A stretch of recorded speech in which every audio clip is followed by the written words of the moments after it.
Hello everyone, परीक्षा वाणी channel में आप लोग का स्वागत है। आज हम लोग जो है ये रोजगार, बेरोजगारी और रोजगार नीति में गरीबी उन्मूलन और रोजगार सृजन जैसे टॉपिक को कवर करेंगे। तो आइए समझते हैं क्या चीज़ है ये गरीबी उन्मूलन एवं रोजगार सृजन में योजनाएं देखेंगे हम लोग कि जैसे योजनाएं के कौन कौन सी योजनाएं आई हैं गरीबी उन्मूलन के लिए।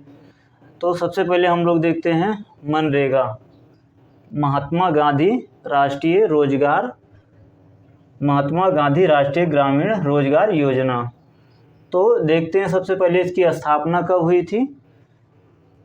इसकी स्थापना 2 फरवरी 2006 को आंध्र प्रदेश के अनंतपुर जिले में बंदनपल्ली गांव में प्रधानमंत्री द्वारा शुभारंभ किया गया था। कब?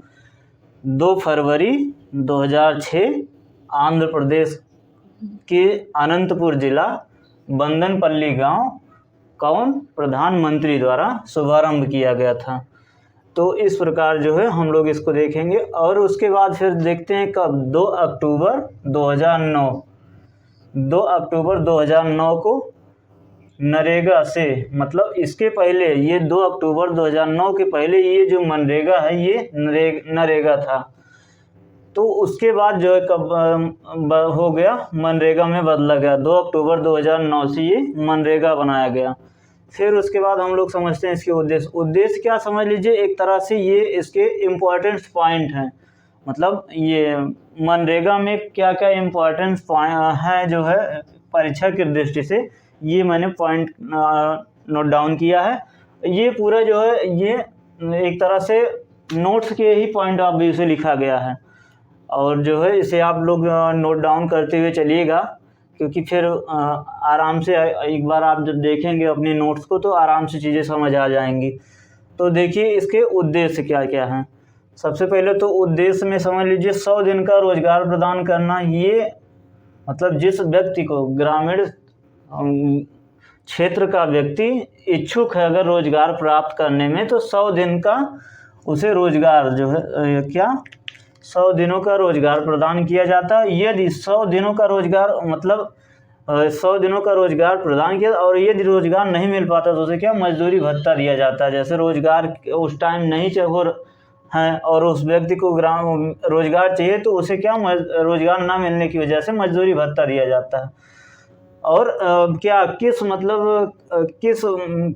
क्या काम किया जाएगा। ये अस्थाई ग्रामीण क्षेत्रों में अस्थाई परिसंपत्ति या बुनियादी ढांचा या संरचना का निर्माण करने में। जैसे बुनियादी संरचना का मतलब हो गया जैसे गांव में सड़क निर्माण हो गया या फिर नालियों का निर्माण हो गया या फिर जो है तालाब वगैरह का निर्माण हो गया।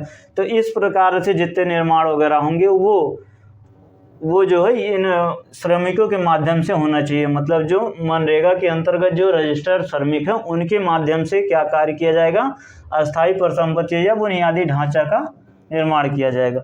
और वर्क प्लेस मतलब जो श्रमिक हैं उनका घर से वर्क प्लेस मतलब कार्य स्थान जो है वो 5 किलोमीटर के अंदर ही होना चाहिए, इससे ज़्यादा दूरी नहीं होनी चाहिए। और फिर उसके बाद जो है इसे क्रियान्वयन इकाई मतलब इसे जो है ये मनरेगा के अंतर्गत श्रमिकों को कौन रोजगार प्रदान करता है। ये ग्राम पंचायत स्तर के मतलब ग्राम पंचायत स्तर के मुखिया कह लीजिए या प्रधान कह लीजिए, तो प्रधान ही इन लोगों को रोजगार प्रदान करवाता है।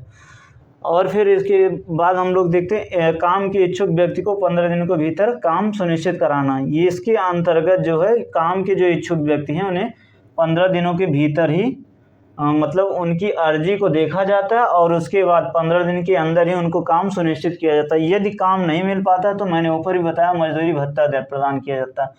अगर ये 15 दिन के अंदर काम इनको नहीं दे पाते हैं तो ये मजदूरी भत्ता देते हैं। फिर उसके बाद जो है देखिए काम के बदले अनाज योजना, ये थी काम के बदले अनाज योजना। ये जो है इसी में समाहित किया गया, मतलब काम के बदले अनाज योजना जो थी वो नरेगा में सम्मिलित किया गया। ये इम्पोर्टेंट पूछता है कि मतलब काम के बदले अनाज योजना कह देगा तो इसमें कन्फ्यूजन बन सकता है। तो काम के बदले अनाज योजना को मनरेगा में समाहित किया गया। फिर उसके बाद 1 अप्रैल 2020 से मजदूरी दर, इसके पहले क्या थे 181 रुपये थी मजदूरी दर। मतलब 1 अप्रैल 2020 के पहले मनरेगा के अंतर्गत मजदूरी दर थी जो वो 181 थी, लेकिन फिर उसके बाद 1 अप्रैल 2020 में संशोधन करके 202 रुपये निर्धारित की गई।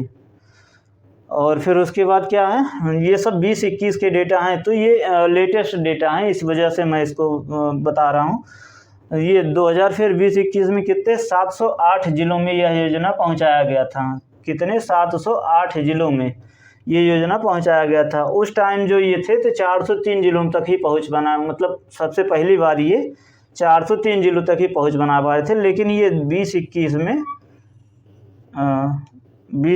708 जिले और कितने ब्लॉक, मतलब कुल मिला के कह लीजिए तो 7102 ब्लॉक, ये योजना 7102 ब्लॉक तक पहुंचाई गई और जो है कितने जिलों में 708 जिलों में पहुंचाई गई थी 20-21 में।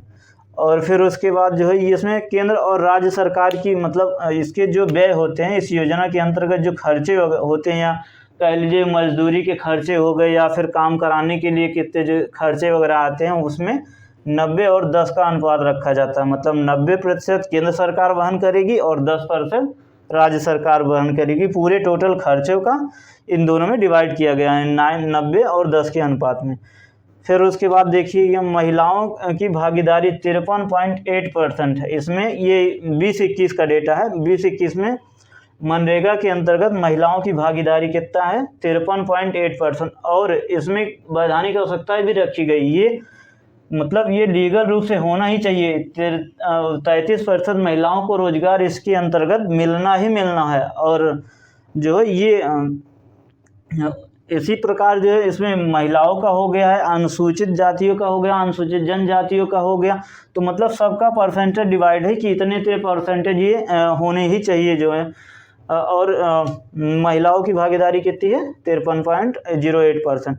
फिर ये सुझाव मिहिर शाह समिति ने, ये क्वेश्चन पूछता है कि ये मनरेगा का सुझाव किसने दिया था, तो ये मिहिर शाह समिति ने फरवरी 2012 में सुझाव दिया था कि इस प्रकार से एक योजना होनी चाहिए जो ये काम करे। तो ये कौन, मिहिर शाह जो है समिति का सुझाव है। और फिर उसके बाद देखिए ये जैसे मनरेगा के अंतर्गत फ्रॉड भी बहुत होते हैं। बहुत से लोग अपने कार्ड बनवा के फिर उसके बाद नहीं जाते हैं रोजगार पे। तो और उसके बाद जो है तो इस प्रकार की त्रुटि को रोकने के लिए क्या 1 अप्रैल 2017 से आधार कार्ड अनिवार्य किया गया इसके अंतर्गत। मतलब जो श्रमिक इसके अंतर्गत रजिस्टर्ड होंगे उनको इसके रजिस्ट्रेशन में 1 अप्रैल 2017 के बाद से आधार कार्ड अनिवार्य कर दिया गया है। तो ठीक है, इस प्रकार से हम लोग जो है धीरे धीरे करके एक एक योजना को समझते हुए चलेंगे।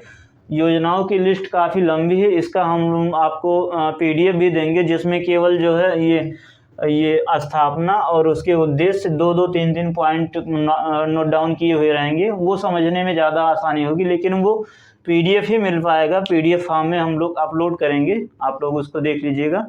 ठीक है, फिर हम लोग इसके बाद फिर आगे की योजनाओं को समझते हुए धीरे धीरे चलेंगे। ठीक है, धन्यवाद।